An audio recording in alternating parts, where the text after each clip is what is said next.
Hello, and welcome to this brief booty burn before breakfast class.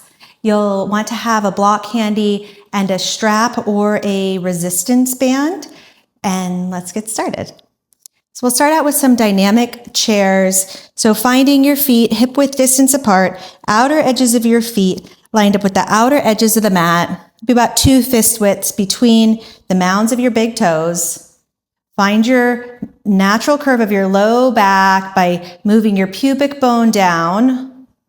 And then inhale your arms up, exhale, sit back. And then press yourself back up. So sitting down and pressing back up, really engaging your glutes. So feeling like you're between 2 boards, being held together on either side, and not tucking your tailbone as you come down. Let your tailbone flare out behind you.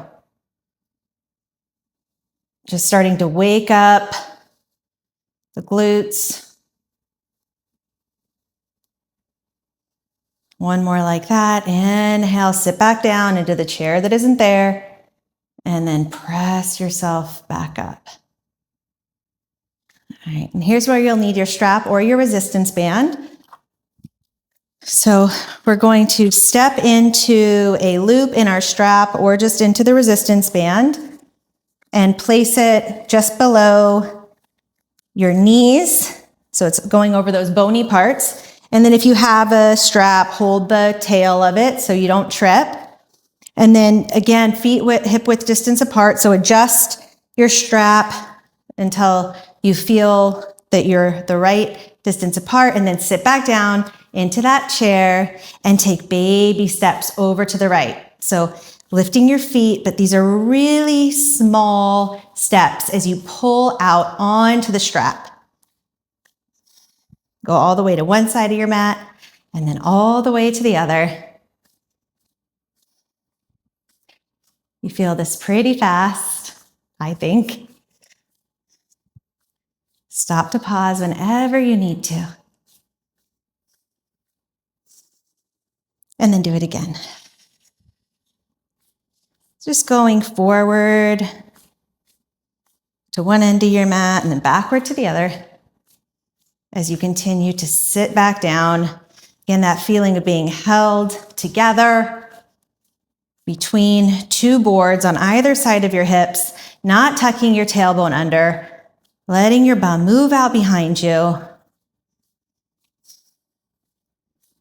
And then standing, pausing, breathing, and releasing the strap. So hopefully you're already starting to feel your glutes turned on.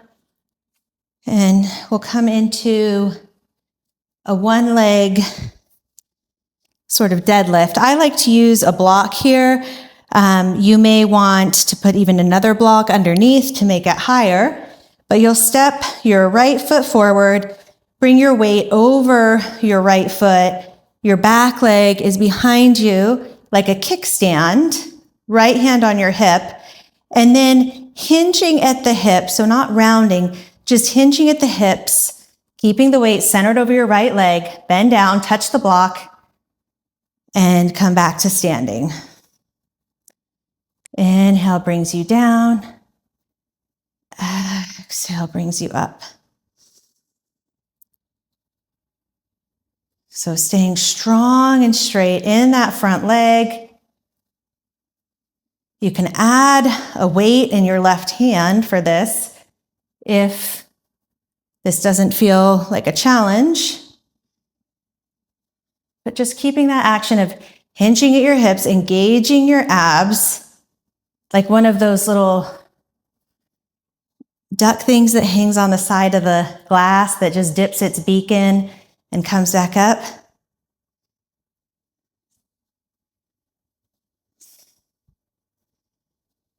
And about 10 on each side, but do what works for you. It is first thing in the morning. Left foot forward, right foot back now is your kickstand. Left hand to hip, weight coming over the front leg. Block about 6 inches out in front of you, and then hinging at the hips with the belly engaged. Just coming down to touch the block, pressing down into that front foot to come up. You can step that right foot further out to the right if this is really challenging your balance. Inhale, coming down. Exhale, coming up. And just stop when the last 3 or so feel like they're getting pretty challenging.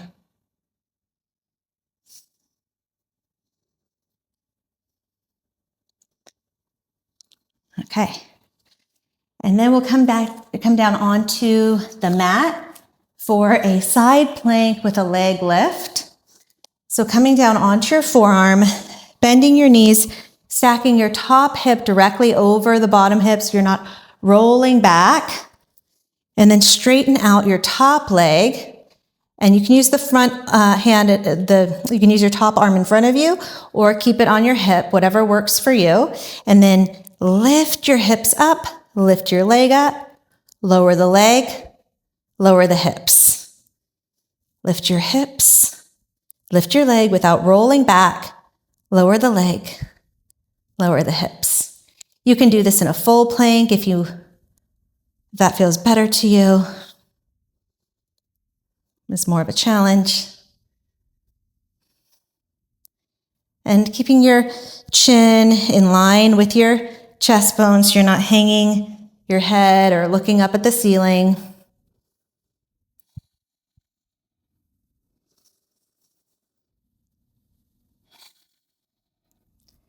I'll do one more on this side.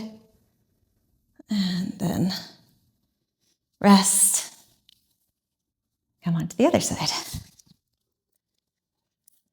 Coming down on the forearm, knees bent, top hip stacked directly over the lower hip, shoulder plugged in to your back. Straighten the top leg, lift the leg, lift the hips, lower the hips, lower the leg.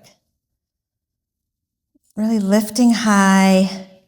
So feeling the work in the glute of that bottom leg.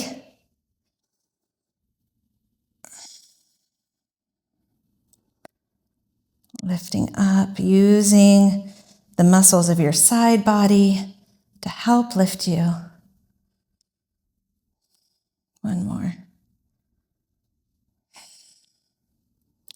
All right. And then coming onto your back. You can put a blanket under your head if that feels comfortable.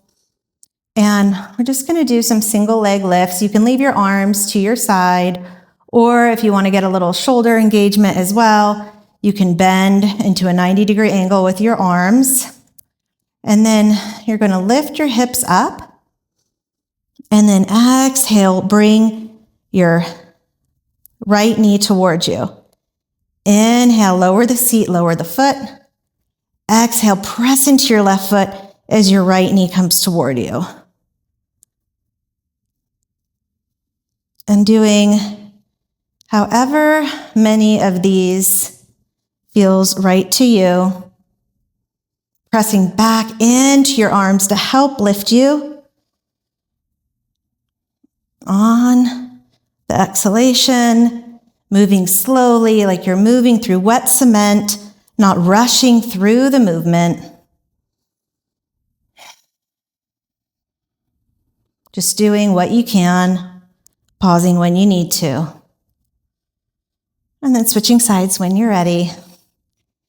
Lifting the hips up, bringing your left knee toward your chest, and then syncing the movement with the breath. Inhale brings you down.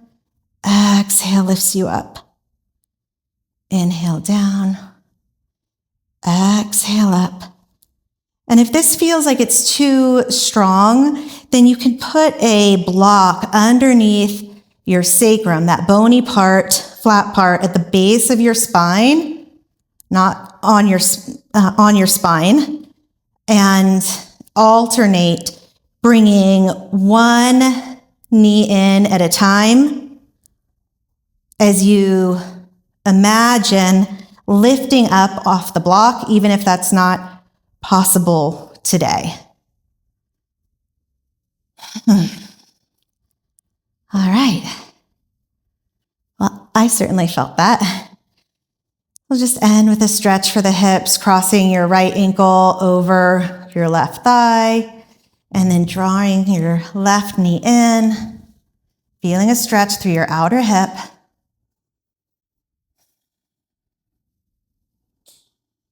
Breathing right into the outside of your hip. And then lowering down, uncrossing, recrossing, drawing your knee in. Trying not to press your low back into the mat, letting your pubic bone move a bit forward and down. Breathing right into the outside of your hip. Just stretching through all those muscles we just worked. And then if you have time for Shavasana, I really encourage that. Otherwise, rolling to your side to come up. I hope you enjoyed that and felt that. And thank you so much for being here with me today. Namaste.